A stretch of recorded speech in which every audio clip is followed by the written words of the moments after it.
Was I given these gifts just to watch them pass by? And have I toiled in vain? Hi, I'm Jason Evert. I'm Crystalina. Welcome to The Pure Life. A reality show that actually has reality.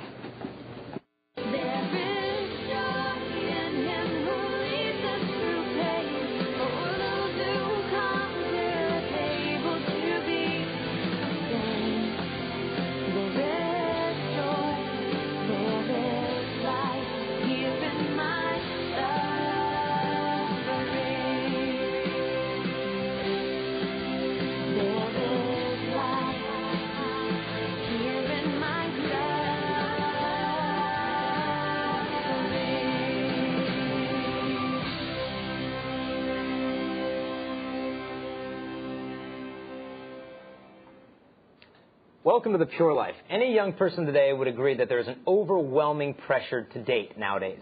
And so today we're going to talk about how to find the one for you. Are you a date or are you a soulmate? And in my case, I started dating at the ripe old age of 10. Yes, I was in committed, serious dating relationships at the roller skating rink. One girl back then even broke up with me because I forgot that I was dating her. Talk about high maintenance. So I remember meeting a guy the other day. I was at a public junior high, and a 7th grader came to me. And he said, I've got a problem in my relationship. He said, my girlfriend and I started dating in the 3rd grade, and we've been going out for about 3 years. I'm like, 3rd grade, they started dating. You're wondering, what is the point? Exactly. What is the point? We need to take a look at the history of dating. Now, dating was invented about 100 years ago. Dating was invented when the car was invented. Because before you had the car, you had what was called courtship. Because you would have to woo the woman towards marriage in the presence of her family. But when the car was invented, you could pull up to the house, honk on the horn, hey, Mom, hey, Pops, what's up? She hops in the car, and you're gone. So it's divorced from the concept of marriage. It's divorced from the concept of a family, and dating becomes for recreation. You're cute, you're fun, let's date. Okay, you're annoying, let's break up. And you have this bonding, breaking, which is better training for divorce than it is for marriage. And I think a lot of people today date kind of like I surf. You get out near the pier and you wait on the board, and you think, okay, no, this wave's not big enough. Oh, this one looks fun. And you get on the wave, and as long as it's fun, you take the ride. As soon as you get bored and the wave starts to close out, you pull out and you go back in the lineup. And you wait for another ride. And as long as they're fun, you're on it. But as soon as it gets a little boring, you bail out. And a lot of times this happens in dating. So you may be thinking, well, what's the alternative? Just lock myself up, in my room and don't come out until I'm 25 years old?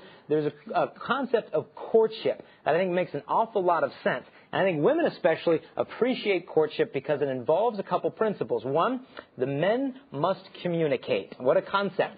I've heard that women say 3 times as many words as guys do starting at the age of 2. Now, I don't have a problem believing that, but what this creates sometimes is problems in relationships where the girl's not quite sure what's going on. And the girls will literally stay up till about 3 o'clock in the morning on their slumber parties trying to figure out if they're dating someone or not. Well, are you guys dating? I don't know. He said this, but I know, but he did say that. Well, he put his arm, well, I don't know that. And they're ripping their hair out trying to figure out if they're going to get proposed to next week. And what's the guy doing? He's up 3 in the morning, but he's thinking about, how do I get to the next level of my video game? She poor girl's ripping her hair out. And so there's this confusion. And I'm as guilty as anyone for this. I remember in college, I liked this girl, and my best friend was dating her roommate. So that worked out kind of nice. And so one night, my friend and I decided to serenade them at midnight on Valentine's Day. And we show up outside their dorm in the snow with these, rainbow afro wigs. And we had, they had these bathrobes and flip-flops and camouflage shorts. And we had about a dozen guys behind us with a stereo singing, "You've Lost That Loving Feeling." And they thought it was so cute. Oh, they like us. Oh, that's nice. And about 2 weeks later, I said, I just think we should be friends. I just dropped this bomb on her. I lost interest and moved on. And she's thinking, what is with this guy? And I just didn't communicate. I just went along with what I was feeling and then just moved on.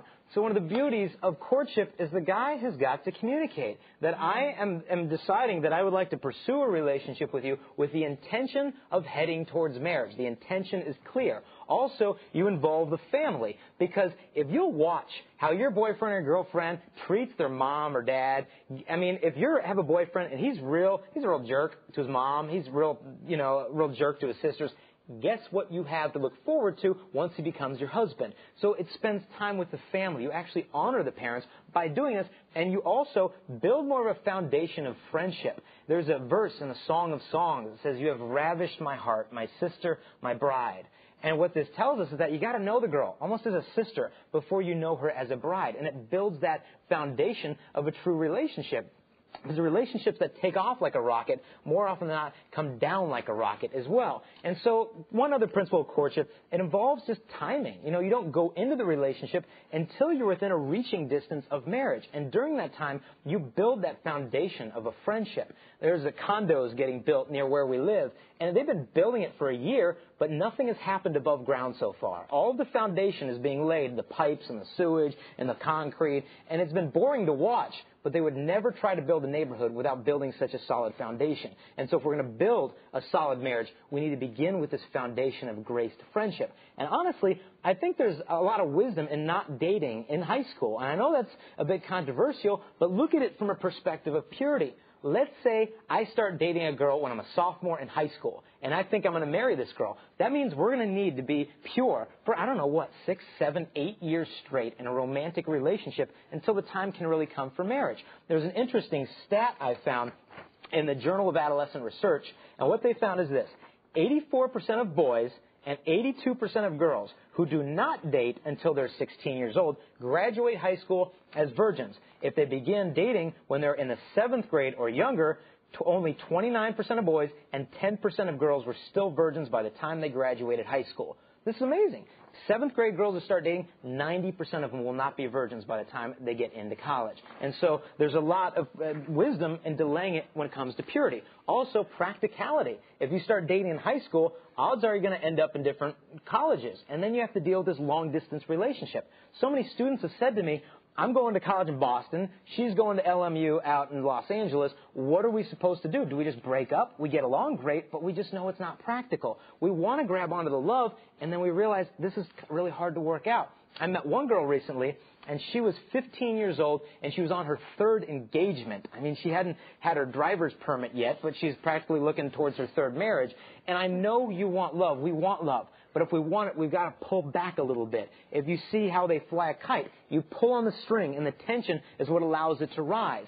Same thing if you want to build a skyscraper, you dig down first. And so we got to get to know each other and to take your time. And people say, well, how am I going to get to know girls if I don't date them? Looking back over my own life, I think the girls that have taught me the most about how to understand the opposite sex were girls I didn't date. They were just good female friends, and they taught me so much.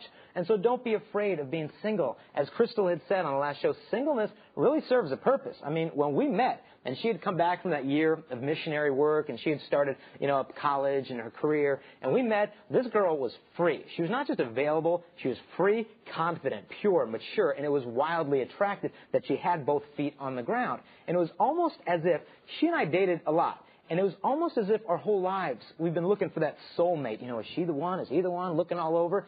And at one point, God said, won't you just look at me and only me? And it seems once we did that and put our eyes on him, he said, follow me. And we said, okay. We're following him. Then, oh, hi. Nice to meet you there. And it seemed once we finally put our eyes really on him, he led us to one another. And we all want this love story. We all want a love story. And we start writing it when we're young. I want this to happen, then I want this to happen. And, oh, I messed up. And you try to erase it and tears the page. And you start writing again. Oh, no, that didn't work out. And before you know it, the love story just looks like a mess.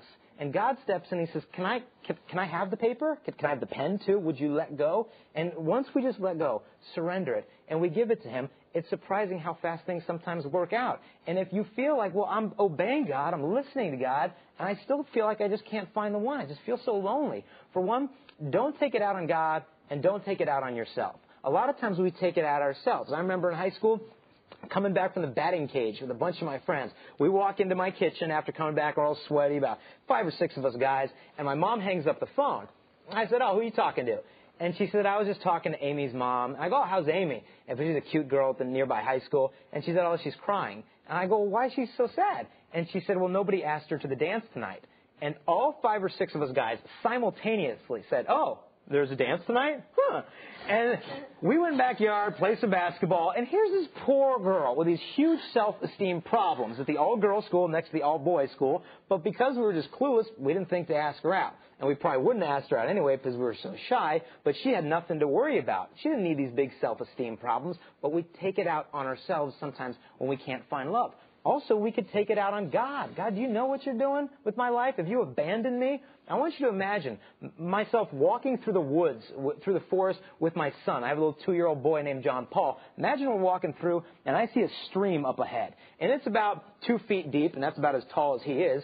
So I know he's not going to get through. So I scoop up the guy, and we're walking through the stream. Imagine we're halfway through, and he starts freaking out. Dad, you're going to drown me. We can't get through it. And I would say, look, would the Father take you through this little trial, this little challenge, unless he knew he could get you safely to the other side? Just tuck your little head under my chin, and we're going to be to the other side in less time than you could imagine. And so during this time, when you can't understand what God is doing, just tuck your little head under his chin, and the Father will see you through. I remember a woman once told me that a woman should hide her heart in God, and he, the man, should go there to find it. And so trust in God. I want to leave you before the break with a prayer I read when I was in high school. And this really helped me to understand being patient with God and patient with yourself. And this is called Be Satisfied. And it's a bit long, but it really helped me, and I wanted to share it with you. It says this: everyone longs to give himself or herself completely to someone, to have a deep and committed soul relationship with another, to be loved thoroughly and unconditionally. But God says, no, not until you are satisfied, fulfilled, and content with being loved by me alone, with giving yourself totally, unreservedly to me alone. I love you, my child. And until you discover that only in me is your satisfaction to be found, you will not be capable of the perfect human relationship that I have planned for you. You will never be united with another until you are united with me, exclusively of anyone or anything else, exclusively of any other desires or belongings. I want you to stop planning, stop wishing, and allow me to give you the most thrilling plan existing, one that you can't imagine. I want you to have the very best. Please allow me to bring it to you. Just keep your eyes on me, expecting the greatest things. Keep experiencing that satisfaction of knowing that I am. Keep learning and listening to the things I tell you. You must be patient. Don't be anxious. Don't worry. Don't look around at the things others have. Don't look at the things you think you want. Just keep looking up to me, or you will miss what I want to give you. And then, when you are ready, I will surprise you with a love far more wonderful than you could ever dream. You see, until you are ready, and until the one I have for you is ready, and I'm working even this minute to have you both ready at the same time, you will not be able to experience the love that exemplifies your relationship with me. And this is perfect love. Now, when we come back, we're going to take a look at how to find that love, so stay with us.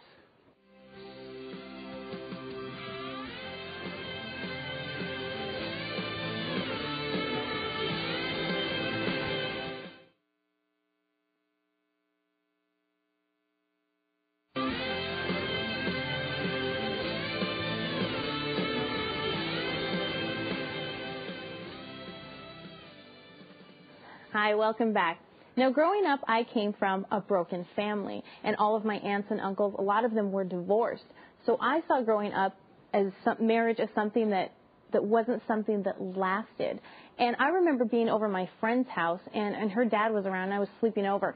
And he came in and asked us a question. And when he walked out of the room, I looked over and I said, isn't it weird having your dad around? Just because I wasn't used to that. And she said, what's wrong with you? No, of course not. He's my dad. And it didn't faze her at all. But for me, I wasn't used to that. And growing up in a family that just has all of these broken marriages, it didn't seem like love lasted. It didn't seem like marriage was something that was supposed to last between two people. And I think that really affected the way I saw relationships in high school. And none of my relationships lasted very long either. And I was constantly jumping in and out. And I think by doing that, I was enslaved with the fear of just being alone. I was scared to death of being alone. So I would just cling to these guys. And anyone that would give me attention, it was nice getting that attention. Now, after I had my conversion, I knew this wasn't the right thing to do. I knew something was wrong with this picture, and I needed to step back. Now, when I stepped back, I really looked at my friends, myself, and all of our dating relationships. And I thought, why are we jumping from guy to guy to guy? Where's my problem? Where's the hole here? And I would look, and I would like certain qualities in this guy, or I would like certain qualities in that guy. And, because I like those qualities, that would be great, and I just jump into the relationship. But I didn't take that time to step back and really look at him, the whole picture, not just the things I liked, but the whole picture of what was going on with this guy that I was really into. And the thing is, you like one small quality, and then you start dating for a while, and you really don't like a lot of other qualities. But you've already jumped in this relationship, so you kind of just ignore them. And then they just keep getting worse and worse, and you keep pushing these bad qualities under the rug until you're sitting on a mountain. And what do you do with this? Then you try to fix things, and it doesn't get fixed. So what I came up with was 60 things that I wanted in a guy. I stood back, and I'm like, I need to make a list of things that I want in a guy. And I sat in adoration. I said, God, what do I want in a guy? And I really prayed about it, and I came up with a list of 60 things that I wanted in a guy. And when I walked out of adoration, I was just laughing, thinking, there is no way any guy on this planet is going to fulfill these 60 things. But at least I know what I want, and maybe if he has some of these qualities that I want in a guy, I can start dating him. At least I know the longings of my heart, and I can date him. But if he doesn't have any of these qualities, then I know I have no business dating him, and then ultimately he can't make me happy. So I would just avoid those relationships. And time came when those sweet-smelling, smooth-talking guys would come my way, but I would just steer clear because they didn't have the basic qualities that I wanted in a guy.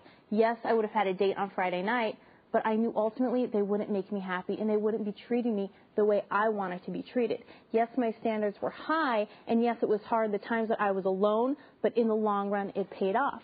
And slowly, as Jason and I started becoming friends and started dating, I started checking my list off, just slowly, one by one, and then one, and it kept going and going. And by the time we got married, he fulfilled all 60 things except one, and that was to be a father. Obviously, we didn't know that yet, but he has been just an amazing father to our 2 children. And so God does know the longings and the qualities that you want in a man. You just need to think about them, write them down, know them, and it's really building a wall up for yourself and a guard around your heart, because if these guys aren't going to give you ultimately what makes you happy, why waste your time? So I'd really like to get into it tonight with you of, describe the pressure it is to date these days, and what kind of standards do you hold for yourself? I think there's Go ahead, Mary. I think there's a big pressure, especially in high school, on having that somebody, your plus one, to take to, not to just go on a date with, but to go somewhere with your family or to go out with your friends with. You feel like you need this other person to be a comfort, and whether or not that's the best thing for you, I feel like society pressures us to do that, and your friends do. It's like abnormal not to have that. Yeah. Right. That plus one. Or you feel like if you're single, then you're always looking for a boyfriend because you're not good enough to have a boyfriend, or you haven't found a boyfriend at that time. Yeah. You don't have a better half, so you're only 50%. Right. Yeah. And I used to think if you set your standards way too high, you're going to be alone. And that's what I thought when I first made my list. I'm going to be alone forever. I'm going to be an old lady and alone with my list. And you know what? It was amazing to me that he fulfilled all of them. And that fear that I had is just absolutely taken away. And I know that's something that teens fear, that they are going to be alone if their standards are way up there. But at the same time... Now, Jose, you were going to say something? Oh, Mary covered it pretty well. I was going to say that you get so into that idea of having someone that you begin to, fall in love with the idea of having someone rather than finding that person. Absolutely. And another thing is, I know a lot of times when you're looking for someone to be with, you're you don't feel complete, and you're looking for that completion in somebody else. But you don't really realize you're never going to find that in another person. And you need to work on becoming a complete person yourself. Someone that doesn't depend on a boyfriend to make you whole. It's like a relationship is like 2 whole people. It's not like a half and a half.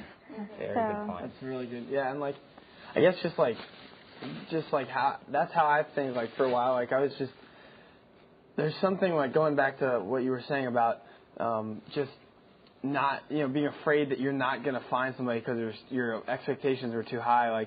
I guess, I don't know, lately I've been thinking about that as I've gone on, now I'm graduated from high school, but, in the past, 2-3 years, thinking about as dating became more of, thought on my mind. And some of my friends, I had a good background, so I didn't worry as much about dating right off the bat. We kind of, we kind of devoted ourselves just to Mary, and we're like, you know what? We'll wait for it to happen, and when the Lord's ready, He'll let us know. And it was kind of cool because we got to do that. But as like a year or two ago, or even this past year mostly, just like there's things I thought about, like I like this one girl, and I just kept thinking about like, Lord, why would you bring in these people into my life that I finally find these qualities that I'm just absolutely like in love with in certain girls, and then obviously I'm not like expecting a soulmate out of high school, even though there are some couples that are great married couples that have that, but it's not for everybody. But at the same time, like, Lord, why would you show me all these things and lead me here, and then just be like, this isn't where I wanted you? I'm like, well, what did I learn from that? Like, I don't really. It's painful when you like someone and you really you love the qualities in them, but you're like, I hope that's in my future wife someday, and maybe it's just showing me maybe showing me certain qualities that I have this for you. I just wanted to show you now, kind of like a sneak peek, like, this is what you're going to have later in marriage. Building your list. Yeah, so exactly. I pray that's what He is doing, because sometimes it bugs me. I'm not sure exactly why He shows me all these things when I can't sometimes date these people. Well, He's putting those desires, I think, on your heart. And, you see this attractive quality in this. I want this in a wife. I want this to be this quality in a mother to my children. And then by the time it comes for her to come into your life, I think you'll notice all these qualities, and it'll be so much clearer to say, that is the one. Absolutely. And I would suggest write these down. Write down what you want in a future spouse, and that now that you know, don't ever settle. Don't ever bring that bridge down. Make them non-negotiable, because if you aim for nothing, you're going to hit it. Yeah, you'll get nothing. Helena? And not only that, but I think when it comes to dating in high school, they use your, significant other as someone that sets your status, like a trophy boyfriend, a trophy girlfriend. So if you date this person, you become popular, or you come in. So not only is it just for dating or finding love, but it's for people who want to be in the in crowd, and people who want to fit in and be popular as well. And I think with girls sometimes, I think when it comes to qualities, when they see like the little qualities that they like, and they ignore it, like you said, when they get in the relationship. I think a lot of times girls want to be that person's savior. They want to act as if, okay, I want to be the one who can change this person. Savior mode. Yeah. And so, but I think that's a problem a lot of girls have, is they think they could be the savior when they may make someone feel like they complete them, but they can't really save them. Exactly. Yeah. They need to save themselves by the time they're done with the relationship. So it's not good. Absolutely. Have you ever forced a relationship that like in your heart this just isn't right, but you just keep going and dating, maybe it'll get better, maybe I can make this work, and you just keep forcing it? Has that ever happened? Oh, yeah. I remember a few years ago I was going out with this guy, and to be honest, like, I don't even know why we were going out in the first place. Like, it kind of just happened, And we didn't have anything in common, like, intellectually, spiritually, like, just absolutely nothing in common. But, my friends were like, you guys are such a good couple, and you're so cute together, and you play off of that. You like it. So it's like, oh, okay. We are, well, if you think so. We would talk on the phone, and we had absolutely nothing to talk about, because we had so little in common. But you look cute together, right? Exactly. It's awesome points. We'll have a couple minutes left. Do you want to wrap up with some points? I do. I have a quote that I think is just amazing. And it says, qualities in a spouse. This is what the quote's about. Know them, live them, become them, and doing so you will only influence where you will be in 10 years. But who will want to be with you? Become your list and don't settle for less. Earlier I had spoken about with courtship you involve your family. What do you do if your family doesn't like the guy? I know of this happened in a relationship, and there was a great couple. And they went over to the girl's house, and the dad said, son, I like you, but now's not really the time for my daughter to be dating. I'd ask you two to go your separate ways. And they were heartbroken. They said, what do we do? And the guy said, look, I'm going to take the lead on this. We're going to honor your dad, because if it's his will, God's will, for us to be together, I know honoring your dad won't ruin that. And they went their ways. But that night, the guy came back to the house, and he dug a hole in her front lawn, and he buried in it, in the middle of the night, a shoebox filled with love letters and an engagement ring. Buried the box, said, God, if it's your will to bring us together, I trust you. If not, you must have something better in store. And he left. A couple of years went by. He got a phone call in college, and it was the girl's dad. He said, son, remember you? And the kid's like, yeah, I remember you. The dad said, son, I'll never forget the mark you left on my family. You had so much integrity and guts to let go of my daughter when she meant the world to you. That took a lot of character, and I'd be thrilled to have a son like you in my family one day. I'd be honored if you'd court my daughter towards marriage. The guy was thrilled, called the girl back. They went for a drive, for a walk around the neighborhood when they're dating, got back to her house, and he took a shovel out of his truck. and started digging. And she's, honey, my dad's going to kill you. What are you doing wrong? Digged the hole, got down, opened the box, and pulled out the engagement ring, and they are now married and raising a beautiful family together. It's proof that God honors those who honor him, so trust in him. Resource we're going to give you tonight to live this out. I wrote a book called If You Really Love Me, and it's the top 100 questions on dating, relationships, and sexual purity on how to find the one for you. And what we would ask you to pray for tonight, please pray for the people who are lonely out there, that have given up hope that God has a plan for them. Let's pray for them tonight and keep each other in our prayers, and we'll see you next week. God bless.